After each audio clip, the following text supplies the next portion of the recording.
매일 성경 순과 함께하는 말씀 묵상, 사사기 20장 1절부터 7절 말씀 함께 묵상합니다. 그리하여 북쪽의 단에서부터 남쪽의 브엘세바에 이르기까지 또 동쪽의 길르앗 땅에서도 모든 이스라엘 자손이 쏟아져 나와서 온 회중이 한꺼번에 미스바에서 주님 앞에 모였다. 이때 온 백성 곧 이스라엘 온 지파의 지도자들도 하나님의 백성의 총회에 참석하였다. 칼을 찬 보병도 40만 명이나 모였다.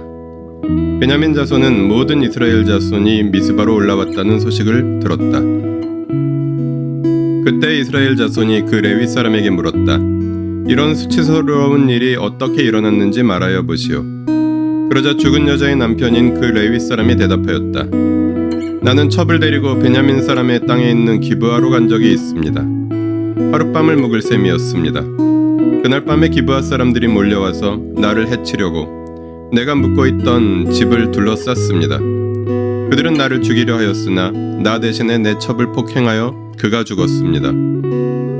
내가 나의 첩의 죽음을 토막내어 이스라엘이 유산으로 받은 모든 지역으로 보낸 것은 그들이 이스라엘에서 이처럼 음란하고 수치스러운 일을 하였기 때문입니다. 여러분은 모두 이스라엘 자손이 아니십니까? 이제 여러분의 생각과 대책을 내놓으십시오.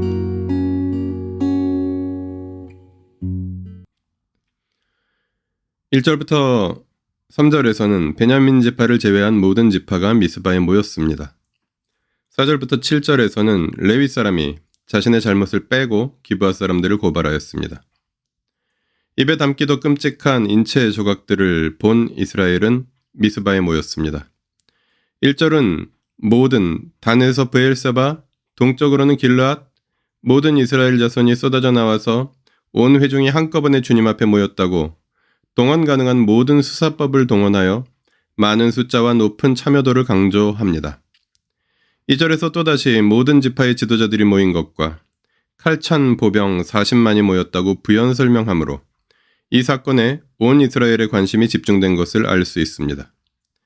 그리고 레위 사람은 이 모임에서 기브아 주민들의 죄악을 고발합니다. 물론 기브아 주민 전체가 레위 사람을 환대하지 않은 잘못이 있기는 하나 첩에 대한 직접적인 범죄 행위는 기브아 사람 중에서도 불량배들의 잘못이었습니다. 그러나 레위 사람은 기브아 사람들 모두를 정죄하고 고발합니다. 게다가 자기가 자신의 안위를 위해 비겁하게 첩을 내어준 사실은 말하지 않습니다. 본문을 통해 무엇을 깨달을 수 있을까요? 하나님 나라 백성의 판단 기준. 사사기 전체를 통해 이스라엘의 전반적인 죄악상이 고발된 후 본문을 읽으면 자연스럽게 과연 누가 더 큰 죄인이며 누가 누구를 단죄할 수 있는가 질문을 던질 수밖에 없습니다. 기브아의 불량배들은 분명 흉악한 범죄자들입니다. 그러나 그들 때문에 기브아 전체가 몰살을 당하는 것은 과도한 응징입니다. 게다가 기브아를 응징하기 위해 모인 사람들 자체가 전반적으로 타락한 죄인들입니다. 사사기 전체에서 가장 많은 문제를 일으킨 에브라임 지파, 블레셋에 대항하여 적극적으로 싸우지 않았던 유다 지파, 라이스 사람들을 몰살을 시킨 단 지파, 지정된 사역지를 이탈하여 호구지책을 위해 떠돌아다니는 레위 지파 등 하나님과 우상을 겸하여 섬기며 신앙과 양심을 내버린 것은 이스라엘 지파들의 보편적인 문제였습니다. 게다가 레위 사람은 기브아 주민들을 과도하게 모함하고 있습니다. 그렇다면 누가 누구를 단죄할 수 있단 말입니까?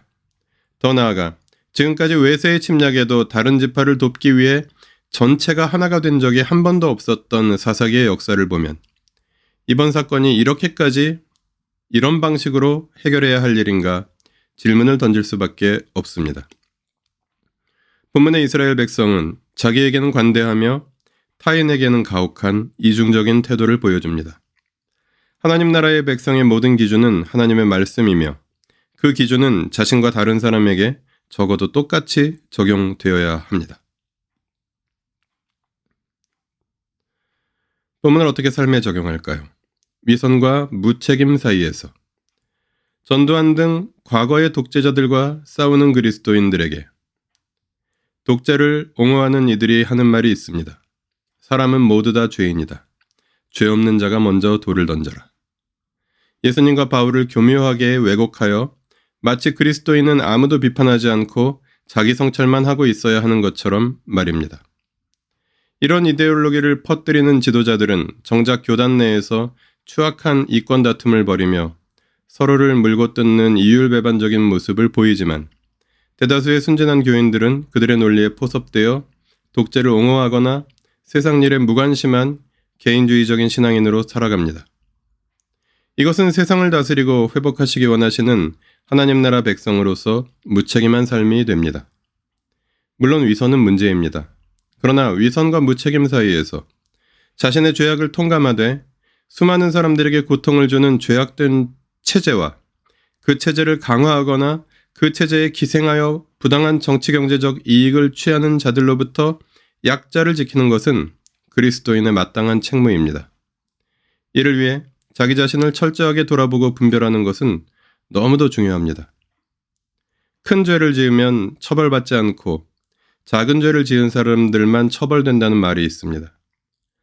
죄가 사라지면 더 좋겠지만 적어도 이런 말이라도 사라지는 사회를 함께 만드는 것은 그리스도인의 마땅한 책임이며 우리는 이 고백을 우리의 신앙과 삶의 일부로 받아들이는 사람들의 교회입니다. 기도하시겠습니다. 나 자신에게 철저하고 형제와 이웃에게 관대하게 하여 주십시오. 주님의 은혜와 사랑에 겸손히 순종하되 주님의 정의와 평화에도 겸손히 순종하게 하여 주십시오. 우리 주 예수 그리스도의 이름으로 기도합니다. 아멘. 매일 성경 순과 함께하는 말씀 묵상, 오늘의 묵상을 마칩니다. 말씀에 함께하는 하루 보내십시오. 고맙습니다.